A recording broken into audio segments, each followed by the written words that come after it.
नमस्कार, मैं शान एडवाइस। आज हम आपको ले चल रहे हैं उन करोड़ों आंखों के सपनों की दुनिया में जो अब धुंधलाने लगे हैं। उन करोड़ों आवाज़ों की अनसुनी दास्ताओं को बयां करने जो इंसाफ की गुहार लगाते लगाते थक चुकी हैं। यह कहानी है भारत के उन 65 लाख सेवानिवृत्त कर्मचारियों की जो कर्मचारी पेंशन योजना यानी EPS 95 के लाभार्थी हैं। यह कहानी है उनके 1 दशक से भी लंबे संघर्ष की, उनकी उम्मीदों और निराशाओं की ओर उस एक बड़ी खुशखबरी के इंतजार की जो उनके बुढ़ापे का एकमात्र सहारा बन सकती है। आज हम परत दर परत उस सच्चाई को उजागर करेंगे जिसे जानना हर नागरिक के लिए जरूरी है। क्या सरकार ने वाकई पेंशन भोगियों को कोई बड़ा तोहफा दिया है? क्या करोड़ों पेंशन धारकों के खाते में बढ़ी हुई पेंशन आने वाली है? सोशल मीडिया और कुछ न्यूज़ चैनलों पर चल रही खबरों में कितनी सच्चाई है? और अगर बढ़ोतरी नहीं हुई है तो क्यों? इन सभी सवालों के जवाब आज हम इस विशेष पड़ताल में ढूंढेंगे। सबसे पहले उस चिंगारी की बात करते हैं जिसने उम्मीदों के इस महासागर में एक हलचल पैदा कर दी है। खबर यह है कि सरकार ने पेंशन बढ़ोतरी को लेकर एक बड़ा फैसला लिया है। एक ऐसी खुशखबरी दी है जिसके बाद देश के कोने कोने में बैठे EPS पेंशन भोगी खुशी से झूम उठेंगे। ये कहा जा रहा है कि सरकार ने आखिरकार उन वृद्ध आंखों के दर्द को महसूस कर लिया है जो पिछले 10 सालों से दिल्ली की सड़कों पर, जंतर मंतर पर और अपने अपने शहरों में न्याय के लिए प्रदर्शन कर रही हैं। इस पूरी लड़ाई के महानायक नेशनल एजुटेशन कमेटी के कमांडर अशोक रावत के अथक संघर्ष को सरकार ने सलाम किया है और उनके नेतृत्व में चल रहे इस आंदोलन के सम्मान में पेंशन बढ़ोतरी का ऐलान किया है। यह खबर सुनने में किसी सपने के सच होने जैसी लगती है। कल्पना कीजिए, ऐसे शम सम्पान है तो 70 को जिनकी बजाज संपादित जी उन लाखों बुजुर्गों के चेहरे पर आई उस मुस्कान की जिन्होंने अपनी पूरी जिंदगी देश की सेवा में लगा दी और सेवानिवृत्ति के बाद उन्हें मात्र Rs 1500 या Rs 2000 की मामूली पेंशन पर गुजारा करना पड़ रहा है। इनमें से Rs 36 लाख पेंशन भोगी तो ऐसे हैं जिनकी मासिक पेंशन Rs 8000 से भी कम है। सोचिए, आज की कमर तोड़ महंगाई में जहां एक आम परिवार का महीने का खर्च हजारों में है, वहां केवल Rs 1000 में कोई अपना जीवन कैसे व्यतीत कर सकता है? दवाइयों का खर्च, खाने पीने का खर्च और जीवन की अन्य जरूरतें, इस मामूली रकम में यह सब कैसे संभव है? इन पेंशन भोगियों की मांगें बहुत सीधी और स्पष्ट हैं। वे कोई खैरात नहीं मांग रहे बल्कि अपना हक मांग रहे हैं। उनकी 4 प्रमुख मांगें हैं।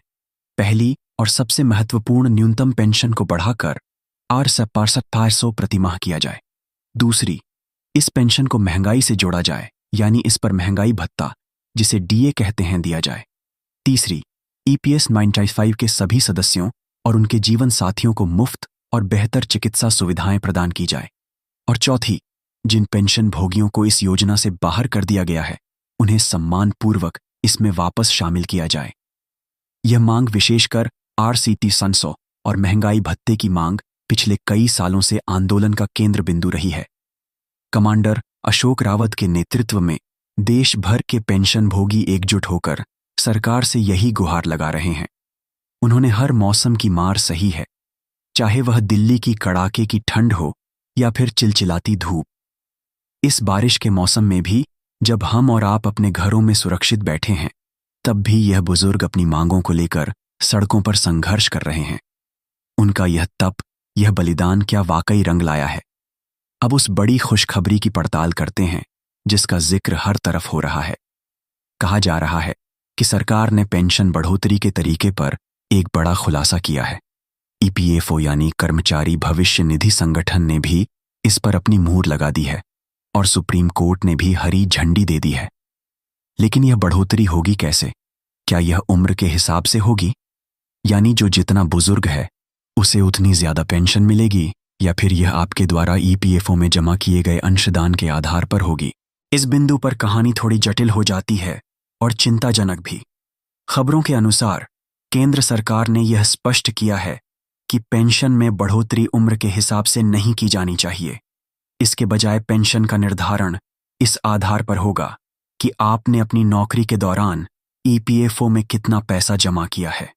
आपके कुल अंशदान का एक निश्चित प्रतिशत आपकी मासिक पेंशन के रूप में आपको दिया जाएगा। ये सुनने में शायद तर्कसंगत लगे, लेकिन इसकी गहराई में जाने पर एक बड़ी खामी नजर आती है। ईपीएफओ का कथित फार्मूला यह कहता है कि अगर किसी कर्मचारी को आज Rs 700 पेंशन मिल रही है तो उसे बढ़ाकर Rs 2000 या Rs 300 कर दिया जाएगा। लेकिन एक और चौंकाने वाला आंकड़ा सामने रखा गया है। ईपीएफओ के कर्मचारी भविष्य निधि संगठन का कथित तौर पर यह कहना है कि अगर आपने अपने सेवाकाल के दौरान हर महीने ईपीएफओ में औसतन Rs 3 Rs और 200 जमा किए हैं तो आपको Rs 1000 की मासिक पेंशन दी जाएगी। वहीं अगर आपका मासिक अंशदान केवल Rs 1000 रहा है तो आपको मात्र Rs 100 प्रतिमाह पेंशन मिलेगी। ये फार्मूला उन लाखों कर्मचारियों के साथ एक क्रूर मजाक जैसा है जिन्होंने दशकों पहले काम किया था, जब वेतन बहुत कम हुआ करता था। उस समय उनका अंशदान भी बहुत कम था। क्या उनकी लंबी सेवा का कोई मूल्य नहीं है? क्या उनकी वफादारी का कोई मोल नहीं है? यह फार्मूला उन लोगों को तो फायदा पहुंचा सकता है जिनका वेतन और अंशदान हाल के वर्षों में ज्यादा रहा है, लेकिन उन पुराने सेवानिवृत्त कर्मचारियों का क्या होगा जो इस योजना के सबसे पुराने और सबसे जरूरतमंद सदस्य हैं? या तो उनके जख्मों पर नमक छिड़कने जैसा है।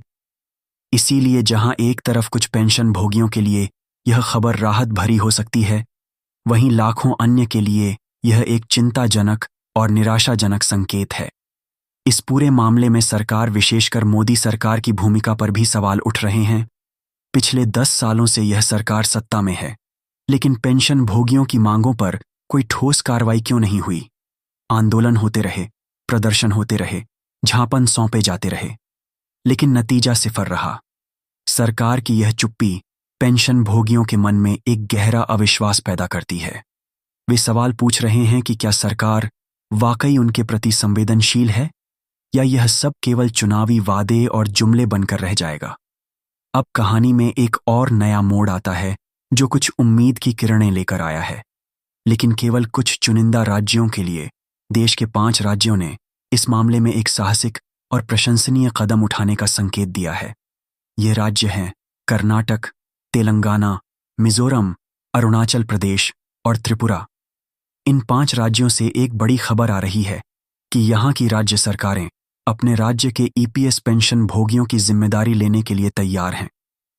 इसका मतलब यह है कि इन राज्यों में पेंशन का भुगतान ईपीएफओ या केंद्र सरकार नहीं, बल्कि सीधे राज्य सरकारें करेंगी। यदि आप इन 5 राज्यों में से किसी एक के निवासी हैं, तो यह आपके लिए वास्तव में एक बहुत बड़ी खुशखबरी है। इसका अर्थ ये हो सकता है कि आपकी पेंशन बढ़ोतरी का रास्ता साफ हो गया है और आपको जल्द ही एक सम्मानजनक पेंशन मिलनी शुरू हो सकती है। ये एक ऐतिहासिक कदम हो सकता है, दोनों सा बढ़ती से, जहां राज्य सरकारें केंद्र की जिम्मेदारी को अपने कंधों पर ले रही हैं ताकि उनके राज्य के बुजुर्ग एक सम्मानित जीवन जी सकें। ये बाकी राज्यों के लिए भी एक मिसाल कायम कर सकता है।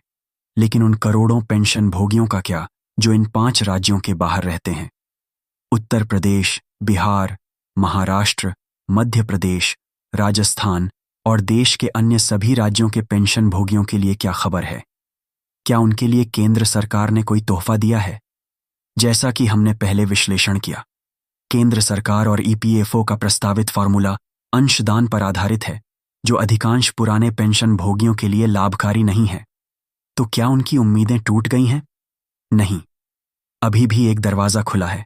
एक ऐसी संस्था है जिस पर आज भी देश के हर नागरिक को भरोसा है, भारत का सर्वोच्च न्यायालय यानी सुप्रीम कोर्ट। यह लड़ाई अब केवल सड़कों पर या सरकारी दफ्तरों में नहीं, बल्कि न्याय के सबसे बड़े मंदिर की दहलीज पर भी लड़ी जा रही है। पेंशन भोगियों की पूरी उम्मीदें अब सुप्रीम कोर्ट पर टिकी हैं। कहा जा रहा है कि पेंशन बढ़ोतरी से जुड़ी पूरी की पूरी फाइल, सभी आंकड़े, ईपीएफओ का पक्ष, पेंशन भोगियों की दलीलें, सब कुछ सुप्रीम कोर्ट के समक्ष है। न्याय की तराजू पर इस पूरे मामले को तोला जा रहा है। पेंशन भोगी ये मानते हैं कि अगर सुप्रीम कोर्ट चाहे तो महज 5 मिनट के अंदर एक आदेश पारित करके उनकी किस्मत बदल सकता है। एक आदेश और लाखों मुरझाए चेहरों पर मुस्कान लौट आएगी। एक आदेश और बुढ़ापे की लाठी बन चुकी यह मामूली पेंशन एक मजबूत सहारे में तब्दील हो जाएगी। सुप्रीम कोर्ट का एक फैसला सरकार और ईपीएफओ दोनों को एक निश्चित और लाभकारी पेंशन संरचना बनाने के लिए बाध्य कर सकता है।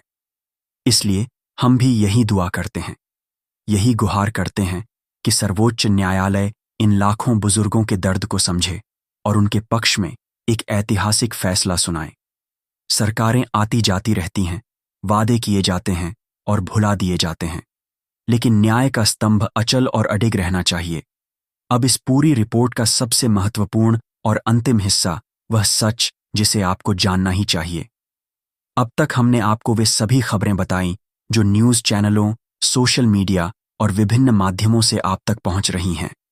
हमने आपको पेंशन बढ़ोतरी की खुशखबरी, उसके अलग अलग फार्मूलों, 5 राज्यों के तोहफे और सुप्रीम कोर्ट की भूमिका के बारे में विस्तार से बताया। लेकिन अब हम आपको उस कड़वी सच्चाई से रूबरू करा रहे हैं जिसे स्वीकार करना मुश्किल हो सकता है। सच्चाई यह है कि इस समय तक जब हम आपसे बात कर रहे हैं, EPS 95 पेंशन भोगियों की पेंशन में किसी भी प्रकार की कोई आधिकारिक बढ़ोतरी नहीं हुई है। जी हां, आपने सही सुना। केंद्र सरकार या EPFO की तरफ से पेंशन बढ़ाने का कोई भी सर्कुलर या आधिकारिक बयान जारी नहीं किया गया है। जो भी खबरें आपको बताई जा रही हैं कि पेंशन बढ़ गई है या इस फार्मूले से बढ़ेगी, वे सभी खबरें निराधार और झूठी हैं। यह केवल एक भ्रम है, एक अफवाह है जो जानबूझकर या अनजाने में फैलाई जा रही है। यह सच है कि कमांडर अशोक रावत के नेतृत्व में संघर्ष जारी है। यह सच है कि पेंशन भोगी 700 और महंगाई भत्ते की मांग कर रहे हैं। यह भी सच है कि मामला सुप्रीम कोर्ट में विचाराधीन है। और यह खबर भी सच है कि 5 राज्यों कर्नाटक, तेलंगाना, मिजोरम, अरुणाचल प्रदेश और त्रिपुरा में राज्य सरकारें पेंशन देने के लिए तैयार हैं। और यह उन राज्यों के पेंशन भोगियों के लिए एक बड़ी राहत हो सकती है, लेकिन बाकी देश के लिए पेंशन बढ़ोतरी की जो भी बातें हो रही हैं, वे अभी तक हकीकत में नहीं बदली हैं। सरकार और EPFO ने इस मामले पर अभी तक कोई अंतिम और स्पष्ट बयान नहीं दिया है। इसलिए किसी भी झूठी खबर पर विश्वास न करें और किसी भी अफवाह को आगे न बढ़ाएं। ये दुखद है, लेकिन यही सत्य है। लाखों पेंशन भोगी आज भी उसी 1000 या 800 की पेंशन पर जीने को मजबूर हैं। उनकी लड़ाई आज भी जारी है, उनकी उम्मीदें आज भी जिंदा हैं, और वे उम्मीदें अब केवल और केवल सुप्रीम कोर्ट के फैसले पर टिकी हैं। हमारा उद्देश्य आपको झूठी उम्मीदें देना नहीं, बल्कि आपको सही और सटीक जानकारी से अवगत कराना था। यह एक जटिल और संवेदनशील मुद्दा है जो सीधे तौर पर देश के लाखों वरिष्ठ नागरिकों के सम्मान और स्वाभिमान से जुड़ा है। हम उम्मीद करते हैं कि सरकार इस मामले की गंभीरता को समझेगी और सुप्रीम कोर्ट इन बेबस बुजुर्गों को वह न्याय देगा जिसके वे हकदार हैं। आपकी पेंशन कितनी है और आपकी राय में कितनी होनी चाहिए? अपनी आवाज को दबने ना दें। कमेंट करके अपनी बात रखें। जब तक हर एक पेंशन भोगी को एक सम्मानजनक जीवन जीने लायक पेंशन नहीं मिल जाती, तब तक यह संघर्ष जारी रहना चाहिए। अगर 25 से बड़ी घटते दूसरे टार्म, दूसरे इस विशेष रिपोर्ट में आज के लिए इतना ही। हम इस मुद्दे पर अपनी नज़र बनाए रखेंगे और कोई भी आधिकारिक अपडेट आते ही आप तक सबसे पहले पहुंचाएंगे। तब तक के लिए नमस्कार। जय हिंद।